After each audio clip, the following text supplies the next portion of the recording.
اصولی بات یہ ہے ہماری، اور بار بار کہی جاتی ہے، لیکن ہمارے مجمع کی مشکل یہ ہے کہ جو باتیں اپنے مجمع سے عرض کرتے ہیں ہمارا مجمع اسے کہتا نہیں، اپنی اپنی کہتا ہے، لیکن وہ بات آگے رہ جاتی ہے، کروانا چاہ رہے وہ ان سے کہہ رہے۔ ایسا تو نہیں ہے کہ ہم کوئی دل لگی کے لیے جمع ہوئے ہیں، ہاں کہ کوئی دل لگی کی باتیں کرے اسے مزہ آوے، کہ نہیں ایک مقصد ہے، وہ مقصد ہم پر کھل جاوے۔ کہ مقصد کیا ہے کہ اپنی زندگیوں کے اندر تبدیلی لانے کے لیے دوسروں پر محنت، دوسروں کو دعوت دیں گے کہ اس لائن کا مجاہدہ دعوت دینے والوں کو دوسروں سے پہلے نوازے گا، یہ اللہ کا وعدہ ہے۔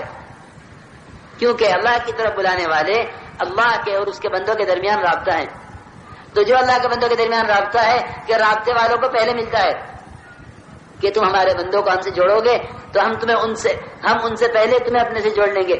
یہ ہے اللہ کی سنت، یہ ہے اللہ کا طریقہ کہ جو میرے بندوں کو میری طرف بلائیں گے اور مجھ سے جوڑیں گے، میں ایسے لوگوں کو دوسروں سے پہلے اپنے سے جوڑ لوں گا۔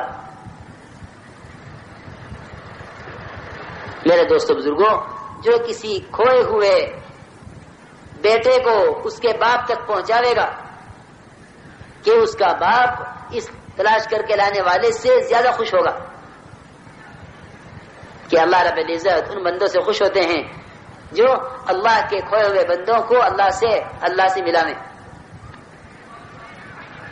اس لیے ہم اپنی نمازوں کو عمدہ کرنے کے لیے، اپنی نمازوں میں ترقی کرنے کے لیے دوسروں کو نماز کی دعوت دیں گے۔ پہلا کام یہ ہے ہمارا۔ کیوں دعوت دیں گے؟ کہ میں نمازی ہوں وہ بے نمازی ہے، یہ بنیاد ہے دعوت دینے کی؟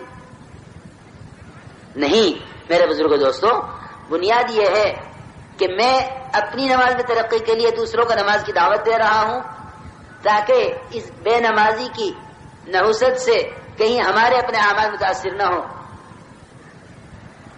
اس لیے کہ ایک بے نمازی کی نحوست کا جو اثر پڑے گا وہ نمازی کو متاثر کرے گا۔ موسیٰ علیہ السلام سے یہ فرما رہے اللہ تعالی کہ موسیٰ، جو شخص نماز سے کامیابی کا یقین نہیں رکھتا وہ کہیں تمہیں نماز سے نہ روک دے، کہ وہ کہیں تمہیں نماز سے نہ روک دے جو نماز پر یقین نہیں رکھتا۔ اور ہوتا یہی ہے کہ دوستوں میں سے ایک نماز شروع کی تو 10 اس کے دوست اس کو روکنے والے، باپ روکنے والا، ماں روکنے والی، بھائی روکنے والے، کہ یہ تم نے کیا شروع کر دیا۔ اور یہی نہیں، جتنے بھی شریعت کے احکامات ہیں سب میں رکاوٹ وہ بنتے ہیں جن پر اس نے محنت نہیں کی ہے۔ یہ اپنی محنت سے اپنے ماحول کو بدلے، کیونکہ دعوت تو اس کے لیے عمل کا ماحول قائم کرے گی، اور عمل صرف دعوت نہیں ہے تو اس عمل میں رکاوٹیں پیش آئیں گی۔ فرماتے تھے کہ جو دوسروں کو دعوت دے گا، اگر اللہ نے دوسروں کے لیے ہدایت مقدر کی ہے تو وہ اس کے راستے پر آ جائیں گے، اور اگر ان کے لیے ہدایت مقدر نہیں ہے تو اس کی دعوت اس کے لیے راستہ صاف کر دے گی۔ امت کا میں قسم کھا کے کہتا ہوں بڑا طبقہ وہ ہے جو دین پر چلنا چاہتا ہے لیکن معمولی رکاوٹوں کی وجہ سے نہیں چل سکتا۔ ہم شریعت کے مطابق چہرہ نہیں بنا سکتے، ہم شرعی لباس نہیں پہن سکتے، ہاں ہم نماز نہیں پڑھ سکتے، ہم جماعت میں نہیں جا سکتے، ہماری رکاوٹیں ہیں۔ کیوں رکاوٹ ہے؟ کہ تم نے دعوت سے اللہ کی مدد کو ساتھ نہیں لیا ہے، ورنہ دعوت سے جب نبیوں کی مدد غیروں کے خلاف ہوتی ہے تو دعوت سے مسلمانوں کی مدد اپنوں کے خلاف کیوں نہیں ہوگی؟ ہاں کہ مسلمان کی رکاوٹ تو اسلام میں جو ہے بہت کم ہے جو رکاوٹ غیروں کی طرف سے تھی اسلام کے لیے۔ جی ہاں، کیونکہ وہ تو غیر مسلمان ہے، کہ مسلمان کا اور مسلمان کے دین میں رکاوٹ بننا غیروں کے دین میں رکاوٹ بننے سے آسان ہے، لیکن دعوت نہ ہونے کی وجہ سے یہ بھی مشکل ہو گیا ہے۔ اس لیے میرے بزرگوں دوستو عزیزو، سب سے پہلا ہمارا کام یہ ہے کہ ہم نماز کی دعوت دیں۔ ہم نماز کی دعوت دیں گے تو نماز پر اس طرح استقامت ہوگی جس طرح مؤذن کو نماز پر استقامت ہے۔ مؤذن نماز نہیں چھوڑتا، مؤذن نماز نہیں چھوڑ سکتا، کہ محلے کا کوئی آدمی نماز کو نہ آئے لیکن مؤذن نماز پڑھے گا. کیوں؟ کہ وہ اذان سے نماز کا داعی بنا ہوا ہے، دوسروں کو کہہ رہا ہے حی علی الصلاۃ حی علی الصلاۃ، کہ جو دوسروں کو نماز کی طرف بلا رہا ہے کہ اس سے تو نماز کے چھوٹنے کا سوال ہی نہیں ہے. کہ اگر ساری امت اس طرح نماز کی دعوت پر آ جاوے تو پھر اس امت کو نماز پر استقامت ہو جاوے. لیکن کہ دوسروں کے لیے ہے تو پھر یہ چیز تمہیں تھکا دے گی اور بٹھا دے گی کہ ہم نے تو تبلیغ کر دی، ان کو ہوگی تبلیغ. کیوں؟ اس لیے کہ صرف پہنچانے کو تبلیغ سمجھ لیا ہے. حالانکہ یہ وہ محنت ہے جس محنت کرنے والا مرنے تک محتاج ہے، کیونکہ نماز کی کوئی انتہا نہیں ہے کہ جتنی محنت کرتے جاؤ گے نماز میں ترقی ہوتی جائے گی. تو پہلا کام یہ ہے کہ دوسروں کو نماز کی دعوت دیں اپنی نماز میں ترقی کرنے کے لیے، یہ پہلا کام ہے. دوسرا کام یہ ہے کہ ہم اپنی نماز کو عمدہ بنائیں، سنبھال کر. اقیم الصلاۃ لذکری، موسیٰ نماز قائم کرو. قائم کرنا کیا ہے؟ کہ قائم کرنا یہ ہے کہ نماز کو درست کرو. کہ جو نماز کو بگاڑے گا اپنے دین کو بگاڑ لے گا. جو نماز کو بگاڑے گا کہ اپنے دین کو بگاڑ لے گا. کہ نماز کو درست کرو. عقیم کے دونوں معنی ہیں، نماز کو درست بھی کرو اور نماز کو زندہ بھی کرو. امت میں نماز کو قائم کرنا، جیسے شامیانہ قائم کیا جاتا ہے کہ جہاں جھول ہے کہ اس جھول کو ختم کرو، کہ ابھی قائم نہیں ہوا. کہ نماز کو قائم بھی کرو. اجتماعی ذمہ داری یہ ہے کہ نماز امت میں زندہ ہو. انفرادی ذمہ داری یہ ہے کہ اپنی نماز کو درست کرو. تو دونوں ذمہ داری ہر فرد پر ہیں، نماز کو درست کرنا، نماز کو رواج دینا. اقیم الصلاۃ، نماز کو قائم کرو. کہیں کے لیے؟ لذکری، میری یاد کے لیے. میرے بزرگوں، دوستوں، عزیزوں، ساری اطاعت اللہ کو یاد رکھنے سے ہوگی اور اللہ کی یاد کہ نماز سے قائم ہوگی. جس کی زندگی میں نماز نہیں ہے وہ اللہ کو کسی بھی حکم میں یاد نہیں رکھے گا. اللہ کو کسی حکم میں یاد نہیں رکھے گا کہ زکوٰۃ میں، حج میں، روزے میں اور شرعی احکامات میں اور تجارت میں، زراعت میں، ملازمت میں، کہیں میں، شادیوں میں، لباسوں میں، کہیں میں نبوت کے طریقے اور اللہ کے احکامات نہیں آئیں گے جب تک یہ اللہ کو نماز میں یاد نہیں رکھے گا. کہ نماز اللہ کی یاد پیدا کرنے کے لیے ہے. یعنی جو نماز کو درست کرے گا اور نماز میں اللہ کی یاد کی مشق کرے گا، اللہ رب العزت اس کی پوری زندگی میں اطاعت لاویں گے، پوری زندگی میں دین لاویں گے. اس لیے پہلا کام یہ ہے کہ ہم نماز پر پہلی مشق یہ کریں کہ ہم نماز کے ظاہر کو درست کریں. اقیم، نماز قائم کرو. جو نماز جلدی پڑھے گا اس کے لیے بڑی وعیدیں ہیں کہ جو نماز بگاڑے گا اپنے سارے دین کو بگاڑے گا. اس لیے پہلا حکم یہ دیا گیا ہے کہ نماز کو درست کیا جائے. کہ جو نماز کو جلدی پڑھے گا. حذیفہ رضی اللہ تعالی عنہ نے ایک آدمی کو دیکھا مسجد نماز پڑھتے ہوئے جو نماز جلدی پڑھ رہا تھا. نماز جلدی کیوں پڑھی جاتی ہے؟ نماز کو وہ جلدی پڑھے گا جس نے اپنے تمام مسائل کا حل تو اسباب سے جوڑا ہوا ہے اور نماز اس کی عادت میں ہے، یقین میں نہیں ہے. کہ مسائل کا حل تو باہر سے ہے، میں ملازم ہوں، میں تاجر ہوں، میں زمیندار ہوں، امام صاحب جلدی نماز پڑھانے کیونکہ میں تاجر ہوں. جس کی نماز یقین میں نہیں آئے گی کہ نماز اس کی بنے گی نہیں بلکہ بگڑے گی، کیونکہ یقین نماز پر نہیں ہے، یقین اسباب پر ہے اور نماز پڑھ رہا ہے. کہ نماز کہیں کے لیے پڑھ رہے ہو؟ کہ نماز پڑھ رہے ہیں لیکن نماز سے مسائل کے حل کا تعلق نہیں ہے. اگر نماز سے مسائل کے حل کا تعلق نہیں ہے تو پھر یہ نماز بگڑے گی، کیونکہ مسائل تو جڑے ہوئے ہیں اسباب سے اور اسباب باہر تقاضا کر رہے ہیں کہ جلدی آؤ. اس لیے حیرت ہے ان مسلمانوں پر جو غیر مسلم ملازم رکھتے ہیں تاکہ یہ نماز کے لیے نہ جاویں، کہ یہ نماز کے لیے جاویں گے تو میرا کارخانہ اتنی دیر بند ہوگا. کہ افسوس ہے مسلمانوں پر جو غیر مسلم ملازم تلاش کرتے ہیں. کہیں کے لیے کہ اگر یہ نماز کے لیے گئے مسلمان تو میرے کارخانے اتنی دیر بند ہوگا، لہذا غیر مسلم ملازم رکھو تاکہ میرا کام چلتا رہے. میں تو مالک نماز پڑھوں گا لیکن ملازم غیر مسلم رکھوں گا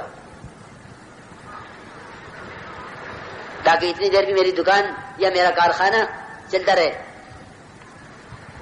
جی ہاں، مسلمان کی عادت ہے یہ.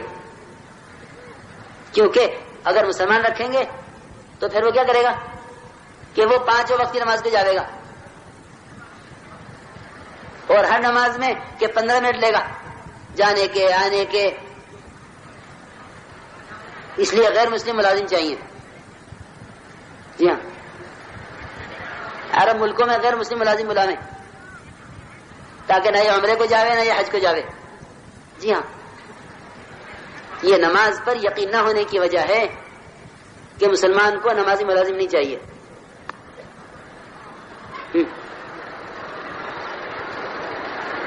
میں غلط نہیں کہہ رہا ہوں، ہم بھی آپ کے درمیان رہتے ہیں، تو کوئی اندازہ نہیں ہے یہ، بلکہ حقیقت ہے یہ. کیوں؟ اس لیے کہ نماز پر یقین نہیں ہے. تو وہ نماز کو بگاڑے گا جس کا نماز پر یقین نہیں ہوگا، کہ جو نماز کو بگاڑے گا کہ وہ اپنے سارے دین کو بگاڑ لے گا. نماز کو وہ بگاڑے گا جس کا نماز پر یقین نہیں ہے، کہ وہ نماز جلدی جلدی پڑھے گا. تو حذیفہ رضی اللہ تعالی عنہ نے جلدی جلدی نماز پڑھنے والے کو دیکھا اور دیکھ کے پوچھا کہ یہ نماز کب سے پڑھتے ہو؟ کہ میں 40 سال سے پڑھتا ہوں نماز اس طرح. تو یوں فرمایا حذیفہ رضی اللہ تعالی عنہ نے کہ اگر تم نے اپنی نماز کو درست نہ کیا اور اسی پر مر گئے تو قیامت میں محمد صلی اللہ علیہ وسلم کے لائے ہوئے دین پر نہیں اٹھائے جاؤ گے. جس دین کو لے کر محمد صلی اللہ علیہ وسلم بھیجے گئے ہیں، قیامت میں اس دین پر نہیں اٹھائے جاؤ گے. یہ وعید ہے سخت کہ ایک آدمی نماز پڑھ رہا ہے اور قیامت میں محمد صلی اللہ علیہ وسلم کے لائے ہوئے دین پر نہ اٹھائے جاوے. کون کہہ رہے ہیں؟ حذیفہ رضی اللہ عنہ، جناب رسول اللہ صلی اللہ علیہ وسلم کے وہ صحابی ہیں جو آپ کے رازوں کے امین ہیں. آپ کے خاص خاص راز ان کے پاس. وہ کہہ رہے ہیں کہ جو نماز جلدی پڑھے گا وہ قیامت میں محمد صلی اللہ علیہ وسلم کے لائے ہوئے دین پر نہیں اٹھایا جائے گا، کیونکہ آپ کا دین ہے صلو کما رأیتمونی اصلی. آپ کی نماز ہے کہ نماز ایسے پڑھو جیسے میں پڑھ رہا ہوں. لیکن اکثریت نمازیوں کی اکثریت کہ وہ رکوع سجدے اس طرح کریں کہ ان کی پیشانی سجدے میں ٹکی نہیں کہ اٹھا لی اور وہ رکوع سے کھڑے ہو ہی نہیں کہ سجدے میں چلے گئے. نہ قومہ ہے نہ جلسہ ہے. کیوں؟ اس لیے کہ نماز عمل میں ہے، یقین میں نہیں ہے. کہ جب عمل میں ہے تو بگڑے گی، یقین میں آئے گی تو بنے گی. کہ جب تک یقین میں نہیں آئے گی کہ باہر کی چیزیں اس پر تقاضا کریں گی جلدی آنے کا، تو یہ اس جلدی کی وجہ سے نماز کو بگاڑے گا. اس لیے میرے بزرگوں دوستوں عزیزوں، سب سے پہلا کام ہمارا یہ ہے کہ ہم اس نماز کو درست کریں کہ یہ جو نماز درست ہوگی وہ برائی سے روکے گی. لوگ پوچھتے ہیں کہ ہم نماز تو پڑھتے ہیں لیکن نامحرم کو بھی دیکھتے ہیں، کیا کروں؟ نگاہ نہیں ہٹتی کہ اندر وہ قوت نہیں پیدا ہوئی ہے جو اس کو حرام سے روک دے. تو وہ قوت کیسے پیدا ہوگی؟ کہ وہ قوت تو پیدا ہوگی نماز کے بننے سے. کہ نماز کو بناؤ. عقیم کا لفظ آیا ہے، کیا مطلب ہے؟ کہ جو نماز کو بنائے گا اس کی نماز کو برائی سے روک دے گی. وَأَقِمِ الصَّلَاةَ إِنَّ الصَّلَاةَ تَنْهَىٰ عَنِ الْفَحْشَاءِ وَالْمُنكَرِ. نماز کو قائم کر، یعنی تو نماز کو درست کر، کیونکہ درست نماز ہی تجھے منکرات سے روکے گی. بگڑی ہوئی نماز جس نماز کو بگاڑا گیا ہے وہ برے کاموں سے کیسے روک دے گی؟ یقینی بات ہے قرآن کی کہ نماز برائیوں سے روکے گی، لیکن شرط یہ ہے کہ یہ نماز بنے. میرے دوستو بزرگوں، روایت میں آیا ہے کہ جو شخص رکوع اور سجدے کے درمیان سیدھا کھڑا نہ ہو، رکوع سے اٹھتے سجدے میں چلا جائے، کہ جو شخص رکوع سجدے کے درمیان سیدھا کھڑا نہ ہو، اللہ رب العزت اس کی نماز کی طرف نگاہ اٹھا کر نہیں دیکھتے. اللہ رب العزت اس کی نماز کی طرف نگاہ اٹھا کر نہیں دیکھتے کہ یہ کیا کر رہا ہے. اس لیے میرے بزرگوں دوستوں عزیزوں پہلی مشق یہ کرنی ہے کہ اپنی نمازوں کو سنبھال کر پڑھو، عظمت کے ساتھ، وقار کے ساتھ، کہ جب سجدہ کرو تو یقین کرو کہ میرا سر رحمان کے قدموں کے درمیان رکھا ہوا ہے. کیا کیفیت ہوگی سجدے میں سجدہ کرنے والے کی. الساجد یسجد بین قدمے رحمان، کہ سجدہ کرنے والا رحمان کے دونوں قدموں کے درمیان سر رکھے ہوئے ہے. لیکن ہمیں کوئی کچھ خبر نہیں. تعلیم ہو رہی ہے اور اس کا نماز کے وقت کوئی دھیان نہیں ہے. کچھ خبر نہیں کہ نماز میں کہ یہ مومن کی معراج ہو رہی ہے. حضور اکرم صلی اللہ علیہ وسلم ایک معراج کر گئے لیکن ہر ایمان والے کو معراج دے گئے کہ مومن کی معراج ہے اور اس کی معراج ہو گئی، اسے خبر بھی نہیں. جی ہاں، کہ وہ قرب بھی ہے اور تنہائی بھی ہے اور اللہ کے ساتھ سرگوشی بھی ہے، سب کچھ ہو رہا اور اسے کچھ خبر نہیں. کیونکہ میرے بزرگوں دوستوں اب اعمال بھی غفلت سے ہو رہے ہیں، کیونکہ اعمال عادت بن گئے. عمل کیا بن گئے؟ عادت. حالانکہ ہمیں ہر عمل کو ذکر بنانا ہے اللہ کے دھیان سے. اللہ کے دھیان سے ہر عمل عبادت بنے گا. کہ سب سے پہلے نماز عبادت بنے گی اللہ کے دھیان سے. نماز عبادت بنے گی سب سے پہلے اللہ کے دھیان سے. اس لیے ہمیں نمازوں کے اندر اللہ کے دھیان کی مشق بھی کرنی ہے کہ نماز کو ذکر بناؤ. نماز کو ذکر بھی کہا گیا ہے قرآن میں کہ نماز کو ذکر بناؤ. فسعوا الی ذکر اللہ، کہ دوڑ پڑو اللہ کے ذکر کی طرف. کہ نماز کو ذکر فرمایا اور نماز کو ایمان بھی فرمایا ہے قرآن میں. کہ نماز کو ایمان بھی فرمایا، نماز کو ذکر بھی فرمایا. یعنی اپنی نماز کو یقین بھی بناؤ اور اپنی نماز کو اللہ کے دھیان سے ذکر بھی بناؤ اور اپنی نماز کو اللہ کے ذکر سے اطاعت پر بھی لاؤ. جو نماز بنے گی نہیں وہ ذکر نہیں بنے گی، کیونکہ ذکر اطاعت کو بھی کہتے ہیں. حضرت عمر رضی اللہ عنہ فرماتے ہیں ہر اطاعت کرنے والا ذاکر ہے. تو ابھی نماز کو اطاعت پر لاؤ. یعنی جس نے نماز کو بگاڑا ہے کہ اس نے بھی نماز کو اطاعت پر، کہ وہ اپنی نماز کو اطاعت پر نہیں لایا، اور جب بھی نماز کی اطاعت پر نہیں لایا کہ وہ اپنی پوری زندگی کو اطاعت پر نہیں لا سکتا. اپنی زندگی کو اطاعت پر نہیں لا سکتا جب بھی نماز کو اطاعت پر نہیں لایا. اس لیے نماز کو صحیح کرو علم سے، کہ نماز کا علم حاصل کرو کہ کیسے نماز بنے گی، کیسے نماز بگڑے گی، کیا چیزیں نماز کو فاسد کریں گی. اس کا علم حاصل کرو. یہ نہیں رکوع کر لیا رکوع کرنے والوں کے ساتھ، سجدہ کرنے والوں کے ساتھ، کہ نہیں نماز سیکھو. کہ نماز سیکھو، ورنہ یہ حرکتیں کہ یہ نماز کا ظاہر ہے، اندر کیا ہو رہا ہے کہ وہ سیکھنے سے پتہ چلے گا. جب حلقوں میں بیٹھتے ہیں مذاکروں کے تو پتہ چلتا ہے کہ نماز میں کتنی کمی ہے. اس لیے میرے دوستوں عزیز بزرگوں پہلا کام یہ ہے کہ ہم اپنی نمازوں کے ظاہر کو درست کریں اور پھر اپنی نماز کے اندر اللہ کے دھیان کی مشق کریں. اللہ کے دھیان کی مشق کریں، یہ دوسری مشق ہے. اور تیسری مشق یہ ہے نماز کے اندر کہ ہم نماز سے اپنے مسائل کو حل کرواویں. یہ تین مشقیں ہمیں نماز پر کرنی ہے. اللہ کے راستے میں نکلے ہوئے ہوں تو، مقام پر ہوں تو، سب کے لیے یہ بات ہے کہ نماز پر تین مشقیں کرنی ہیں. ایک سب سے پہلی مشق اس کے ظاہر کو درست کرنے کی، کہ اس میں رکوع، سجدہ، قومہ، قاعدہ، جلسہ ٹھیک ہو اور اس میں سورہ فاتحہ، قرات اور سورت ٹھیک پڑھی جاوے. اس میں تحیات، اس میں دعائے قنوت کہ اس کو یاد کیا جاوے ٹھیک. یہ ایک پہلی مشق ہے. اور دوسری مشق اس کے اندر اللہ کے دھیان کی ہے. اللہ کے دھیان کی مشق نماز ہی میں ہو سکتی ہے، کیونکہ یہ سب سے زیادہ قریب کرنے والا عمل ہے. اگر سب سے زیادہ اللہ کے قریب کرنے والے عمل میں اللہ کا دھیان پیدا نہ ہوا تو جو عمل اس کے بعد کے ہیں ان میں اللہ کا دھیان کیسے پیدا ہو جائے گا؟ سیدھی بات ہے. اس لیے میرے بزرگوں دوستوں عزیزوں دوسری مشق کرو نماز میں اللہ کے دھیان کی.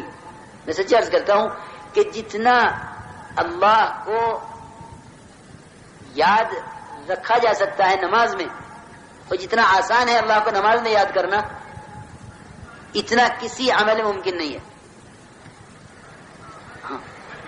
اگر کوئی بیت اللہ سے چمٹا ہوا بھی ہو تب بھی وہ نماز سے زیادہ قریب اللہ کے ہو نہیں سکتا. جی ہاں، بیت اللہ سے چمٹا ہوا ہے لیکن نماز نہیں ہے، تو یہ کہ یہ اتنا ہی دور ہے جتنا دور ہندوستان میں رہ کے. جی ہاں، کہ اللہ کے قرب کا ذریعہ صرف عبادت ہے. اس لیے میرے بزرگوں دوستوں، ہم نماز میں اللہ کے دھیان کی مشق کیا کریں، یعنی بالارادہ بتکلف اپنے دھیان کو ہٹاؤ اور اللہ کی طرف لگاؤ. کہ جو نماز میں اللہ کے دھیان کی مشق کرے گا اللہ رب العزت اسے اپنے دھیان کی توفیق جلدی دے دیں گے. ذکر کی حقیقت کھلتی ہے نماز سے. لوگ سمجھتے ہیں کہ ذکر تسبیحات سے، کہ نہیں، تسبیحات میں اللہ کا دھیان بعد میں آئے گا، پہلے نماز میں آئے گا. جی ہاں، سچی کہہ رہا ہوں میں کہ جیسے لمبے لمبی تسبیح پڑھے نا، لمبے لمبے ذکر، 1000 یہ پڑھا، 2000 یہ پڑھا، تو وہ بیچارے وہ لمبے لمبے وظیفے پڑھتے ہیں،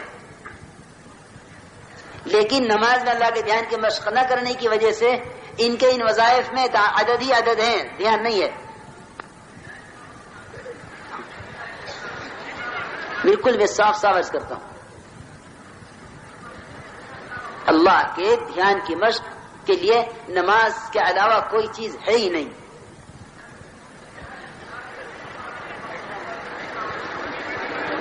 لیکن ہم تو نماز جلدی جلدی پڑھ لیں، اللہ کا دھیان نماز میں آتا ہی نہیں. مولوی اثر رحمۃ اللہ علیہ میوات گئے تو سب بڑے بڑے مشائخ علماء ساتھ، حضرت پوچھا پہ بتاؤ کیا کرنا ہے، سب تھکے ہوئے. حضرت تو صبح نکلے نظام الدین سے، اور سارے سفر کرتے اس گاؤں سے اس گاؤں، اس گاؤں سے اس گاؤں. دوپہر کا کھانا بھی ٹل گیا، یاد ہی نہ رہا. چلتے رہے کام کرتے رہے. رات کو حضرت ساتھی تھکے ہارے ایک جگہ پہنچے. حضرت ہمارے ساتھی سے بتاؤ بھائی کیا کرنا. آپ مشورہ تو ضروری ہے، جہاں پہنچتے ہیں وہاں مشورہ کرتے جا کے. پوچھے بھائی کیا کرنا ہے، کہ حضرت سب کی رائے یہ ہوئی، سارے ماشاءاللہ مشائخ اکابر، کہ جی حضرت جلدی جلدی نماز پڑھ لیں پھر اطمینان سے کھانا کھائیں گے.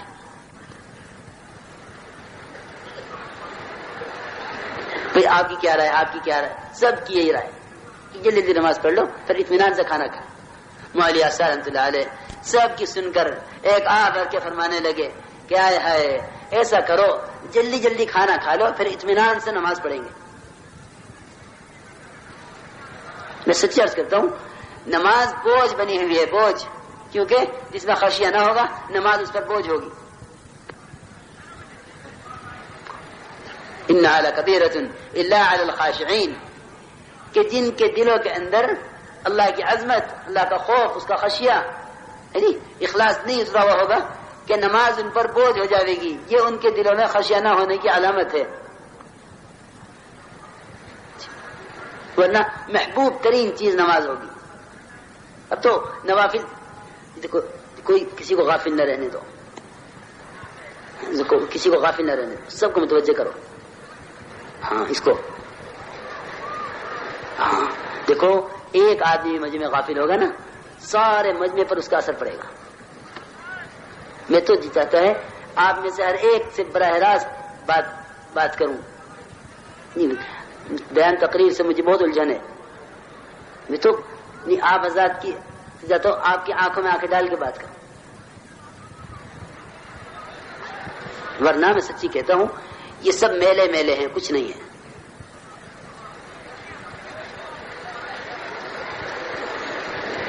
میں تو جب ایک آدمی کو میں دیکھتا ہوں میری طرف نہیں دیکھ رہا، بس میں سمجھ لیتا ہوں کہ یہ یہاں نہیں ہے. شیطان ذکر کی مجلس میں پوری غفلت کے لانے کی کوشش کرتا ہے. ایک آدمی میری طرف نہیں دیکھ رہا ہوتا نا، بس میں سمجھ لیتا ہوں کہ یہ یہاں نہیں ہے. میں تو آپ میں سے ہر فرد سے براہ راست بات کر رہا، میں آپ میں سے ایک سے بھی غافل نہیں ہوں انشاءاللہ.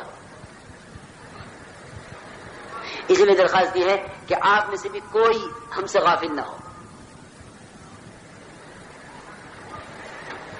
پھر تو انشاءاللہ آپ حضرات فائدے محسوس کریں گے، ورنہ تو میلہ ہے، میلے میں لوگ آتے چلے جاتے ہیں۔ میں عرض کر رہا تھا میرے دوستوں بزرگوں، اپنی نماز میں اللہ کا دھیان پیدا کرو بالارادہ، اور تیسری مشق یہ کرو نماز پر کہ نماز سے اپنے مسائل کو حل کرواؤ، نماز سے اپنے مسائل کو حل کرواؤ۔ اللہ رب العزت کے ساتھ بدگمانی یہی ہے کہ مسائل کا حل تو اللہ نے اسباب میں رکھا ہے اور نماز سے ہوگا۔ جب ہم نے قدرت کو اسباب کے ساتھ باندھ لیا تو اب تو مطلب یہ ہے کہ اب نماز پر یقین نہیں رہا۔ بس سمجھتے تھے سال سال بھر مشق کرنی پڑے گی اپنی حاجتوں سے، اپنی نمازوں سے حاجتوں کو پورا کروانے کی۔ عبداللہ بن مسعود رضی اللہ عنہ فرماتے ہیں کہ اپنی حاجتوں کو فرض نمازوں کے لیے اٹھا کے رکھو، احملوا حوائجکم علی المکتوبہ۔ صحابہ کرام کو زندگی میں ایک ہی حاجت کے پورا ہونے سے پہلے ایک دفعہ نماز نہیں ملے گی بلکہ بار بار نماز ملے گی۔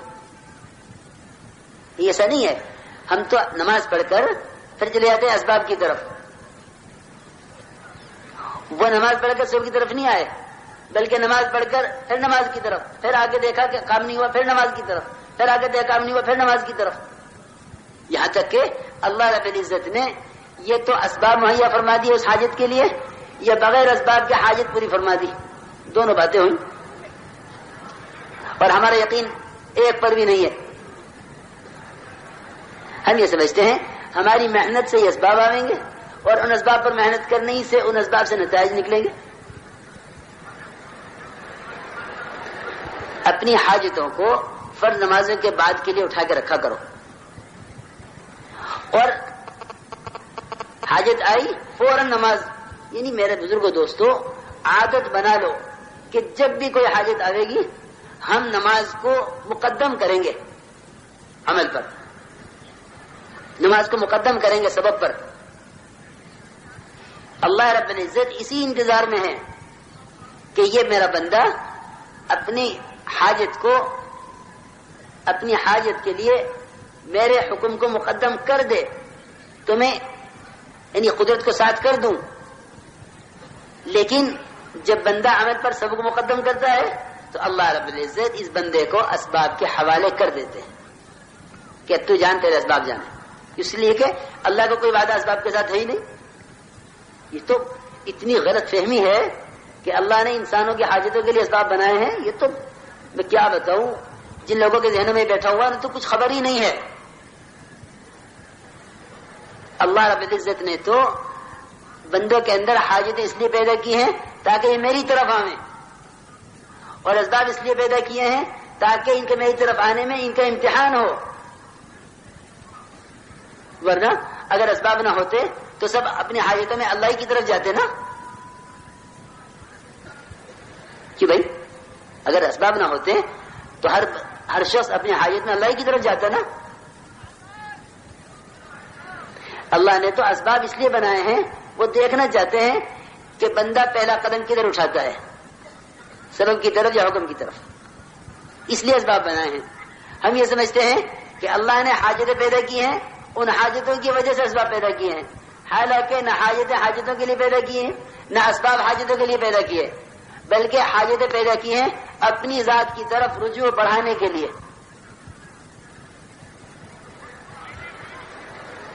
میں آپ حضرات سے جو کچھ عرض کر رہا ہوں نا، آپ حضرات اسے یاد رکھیں گے ان باتوں کو، ورنہ میں سچی کہتا ہوں ہم ایک بات کہتے رہیں گے اور ہمارا مجمع اس رخ کی بات نہیں کہے گا تو پھر وہ باتیں یعنی گزر جائیں گی۔